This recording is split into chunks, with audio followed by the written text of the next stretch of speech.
Ես զարմանում եմ այն մարդկանց վրա, ովքեր որ մեքենան գնում են սալոնից, չեն վարում, պահում են իրան։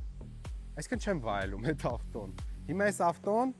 այդ ավտոներից մեկն է։ 2020 թվականին Հայաստանի ավտոսրահից գնել են CLS 53 AMG։ Բայց այս ավտոն չեմ վարել։ Այսինքն անցել է համարյա 6 տարի, բռոնապատել են այս ավտոն ու չեմ վարել։ 8000 կիլոմետր է քշած ընդամենը։ Այսինքն մի անգամ տարել են Mercedes-ի սալոն, յուղերն են փոխել ու վсё։ Գերազանց վիճակում է։ Նշենք, որ full-ն է, դոպ օպցիաներով, սրանք սա դոպ օպցիաներ է, կարբոնից դետալներ, մոնիտոր 1, մոնիտոր 2, ալկանտարա, լուկ, կարմիր ռեմեններ, գերազանց վիճակում է գտնվում այս ավտոն։ Թազա ավտո է, ասենք իմաստը, վայել եք այս ավտոն։ Հիմա ուրիշն է գալու առնին պատվիճնիկներից տանի վայելի։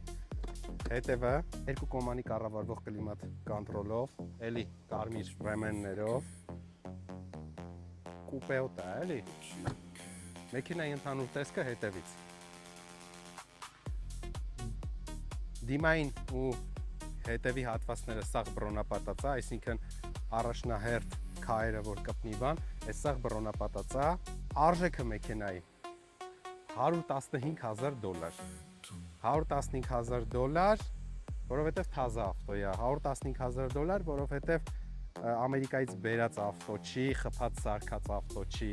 $115,000 ու նաև կսակարկենք, $115,000 ու նաև պատրաստ ենք տանք այս ավտոն ու տանք մեծ փող, դուք մեզ տաք 2024 թվական վերև Restyling G63, նենց որ բաց ենք, ներքևը համար կա,